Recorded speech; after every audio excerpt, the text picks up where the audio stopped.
Life isn't always a smooth ride. There are many ups and downs, hardships, and fights. People can be rather complex beings, but from the eyes of this story, we see two things clearly: the people that are good and those that are evil. We start off with a story in a playground. We see a couple of kids playing around just by the stairs. When looking closer to the situation, we realize that the kids are not so much playing as they are bullying another person.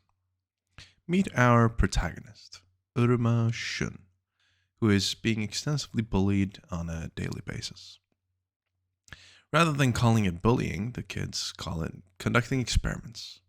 Suddenly, one of the boys take in Shun's hands and start choking him. The other kids look in on with excitement.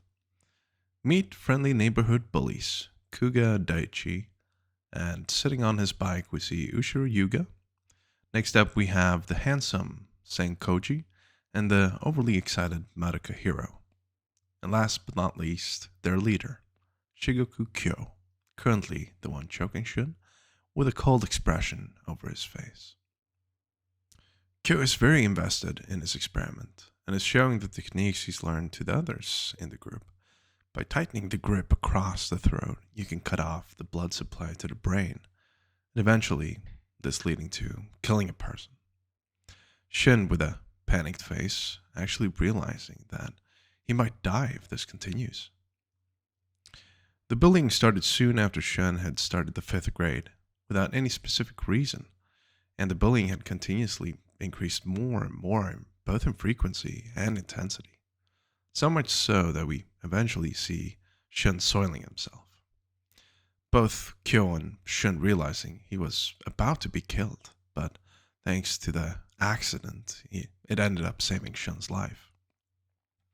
Having had enough fun for one day, the 5 bullies leave Shun be and start heading home. To distance themselves from their horrid deeds called experiments, they dehumanize Shun by labeling him as a test subject A. Shun, on his way home, walks past a river and decided to clean off in the water, contemplating that things can't go on like this. What should he do? Feeling all down, he suddenly hears a cat meow. Looking across the river, he suddenly spots it inside of a box somebody has placed by the river. Unable to bring it home, he put the box underneath a bridge and quickly ran home to share the exciting news with his younger brother.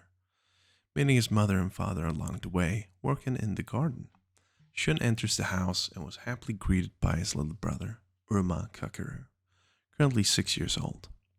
Shun, walking in all wet, gets Kakeru all confused. "You're soaked." Of course, we know that he was not so much playing in the river as he was washing off his pants, though he did have a surprise for his little brother. He had found a cute kitten. Together, both brothers ran back to the river to pet and cuddle the fur creature.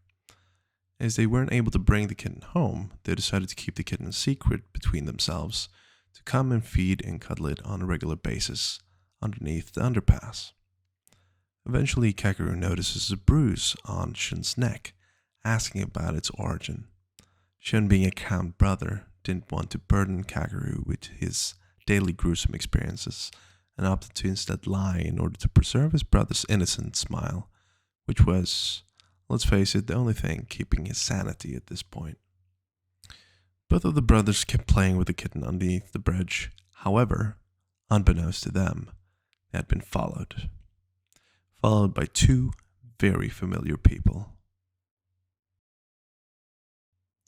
After the brothers had gotten home, Shun noticed a piece of paper left by his mother, indicating that she had gone out and had left a small crab steak snack for Shun to enjoy. Instead of eating it himself, Shun excitedly ran back to the river to try feeding the treat to the small kitten, only to find the kitten missing, and instead greeted by a gang of familiar individuals. "Hello, test subject A." The bullies, taking Shun into the mountains, told him that they had left the kitten there, which was a place crawling with wild boars and foxes, and if he didn't hurry to save the kitten, that he would be killed. Shun instantly started sprinting into the dark forest without a second thought. After watching Shun run off, a little later, Madakahiro turns to Kyo and asks, why did he actually start bullying Shun in the first place? Kyo, looking over his shoulder, wondering if he didn't find it entertaining anymore, which of course Hiro denies, both from the fear of being dejected by the group, but also fearing that they might eventually turn on him as well. Kyo, turning his head, asks the group what they think could be the most amazing for a person to do. Either leading a biker gang, maybe winning a golden medal, traveling to space, or becoming filthy rich. No, says Kyo with a gruesome stare. The answer is to kill a person. Not killing for any specific reason, such as love, or loyalty, or responsibility. No. As Kyo grew up in a loving home and blessed with numerous friends and popularity, he had an infatuation to feel how it is to kill someone without reason or desire. This is done either directly or indirectly by driving a person mentally to the brink until they wouldn't see another escape unless they took their own life. We see Shun running with full speed, actually able to find the kitten box in the middle of the forest. However, when looking down, a horrific scene unfolds before his very eyes, because inside the box is not a live kitten anymore, but of course another experiment to see if they could push their test subject even closer to the edge. Having buried the kitten, we see Shun walking back through the forest, after a while realizing that he's actually lost. Surrounded by trees and wildlife. Suddenly a strange figure shows up, an old man, which turns out to be Shun's grandfather, who is out hunting. Kneeling down, Gramps asks Shun whether he's lost and offers to escort him back home. On their way home, they spot Shun's mother, looking for Shun. Grandpa telling him, of course, to go ahead, as he himself turns and starts heading back home. As Shun's mother and her husband's father don't get along well, she scolds Shun, restating that he should never go near their grandfather. Shun, of course, apologizing, but keeps thinking back to why they were never allowed to see their grandfather in the first place, apparently being due to some strange reason which neither parent was willing to share. Sitting in his room, Shun keeps thinking of the event that had transpired that day.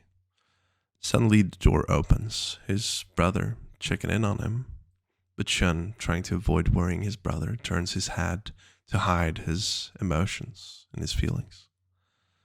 Suddenly Kakeru hugs Shun, telling him that he's known all along that his big brother had been trying so hard for his sake. Pushing Shun over the edge, he finally lets free his emotions and starts crying.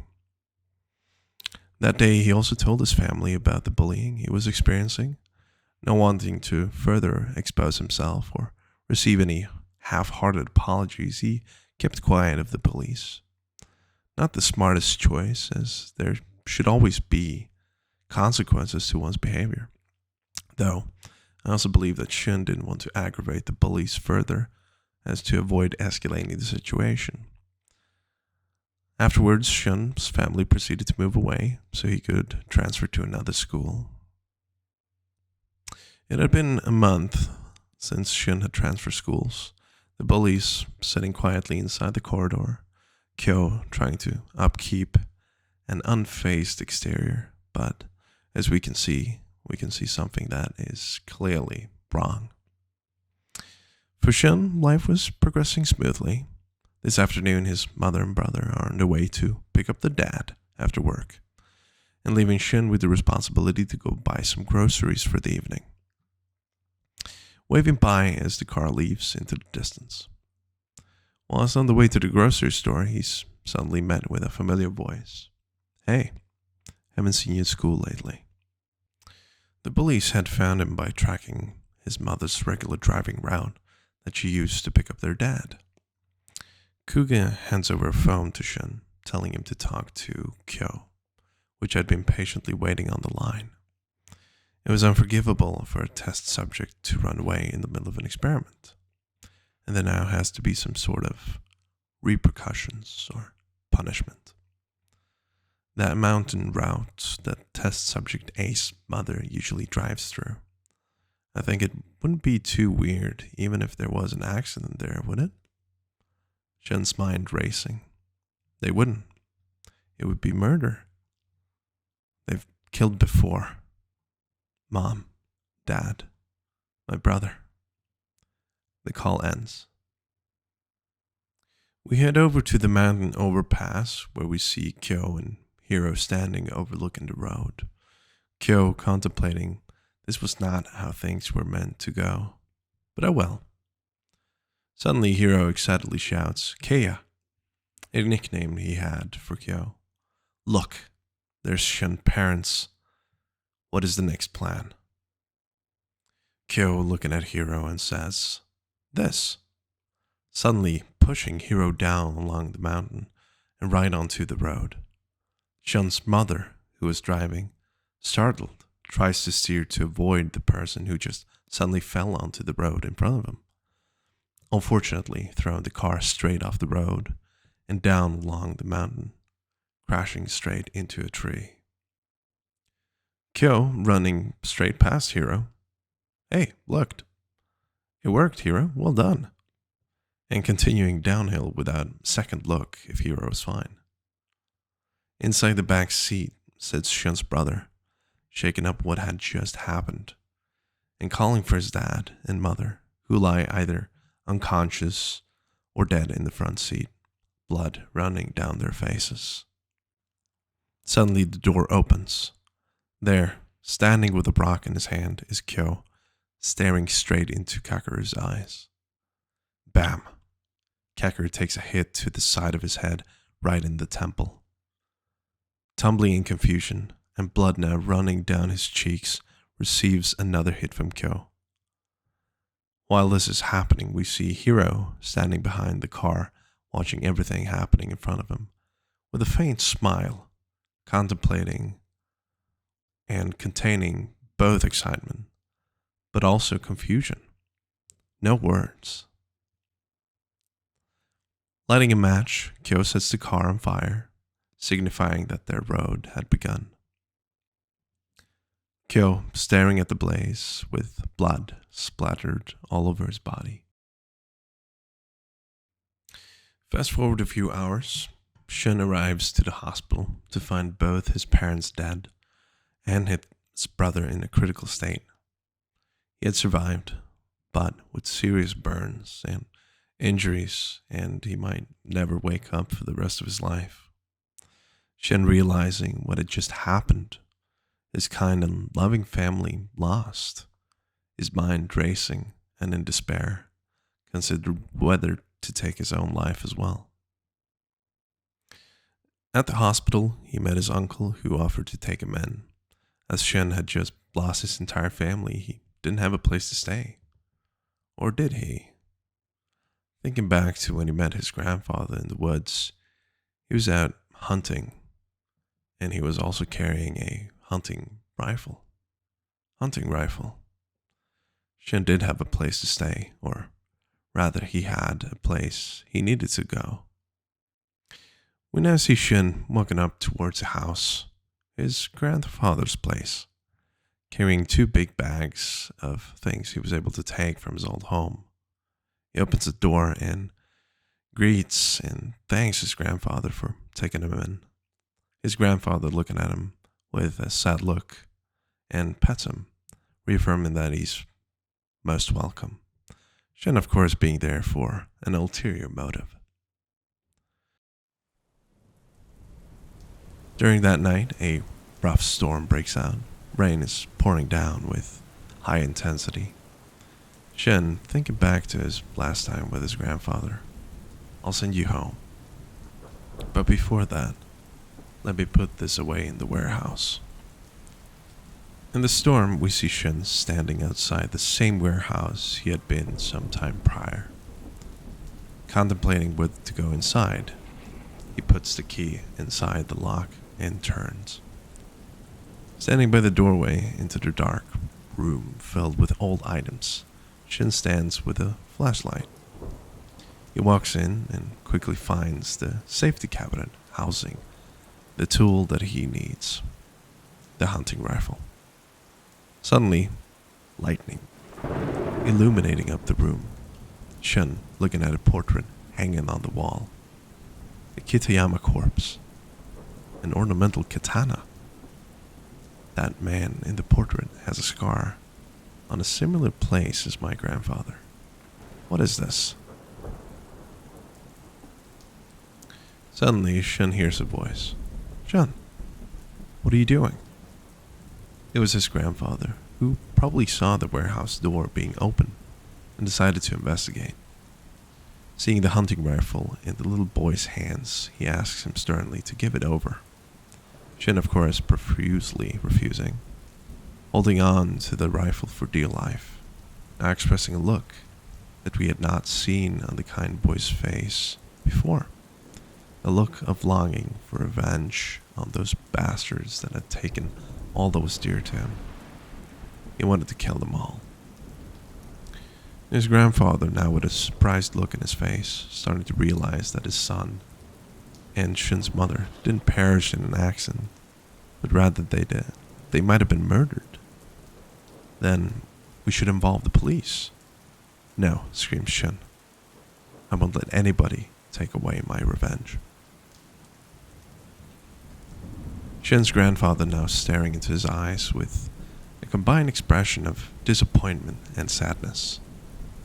Now not opting to take away the rifle he was holding anymore. Instead telling Shin that he would rather use a knife or some other type of tool rather than a gun. A gun was a tool of a novice and a too gentle way to let these crooks off. Quickly snatching the rifle from Shin's hands, he says that with this thing he would rather get captured by the police before getting a chance to kill anyone. The way Shin was right now, even if he did kill them, it would just haunt him for the rest of his life, even if it was to avenge his family.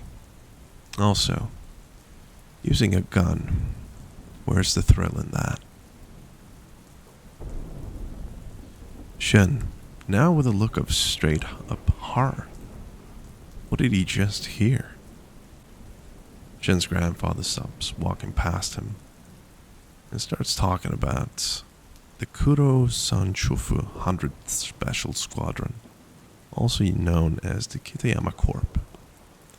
The painting that Shun had seen just a few moments before came to mind.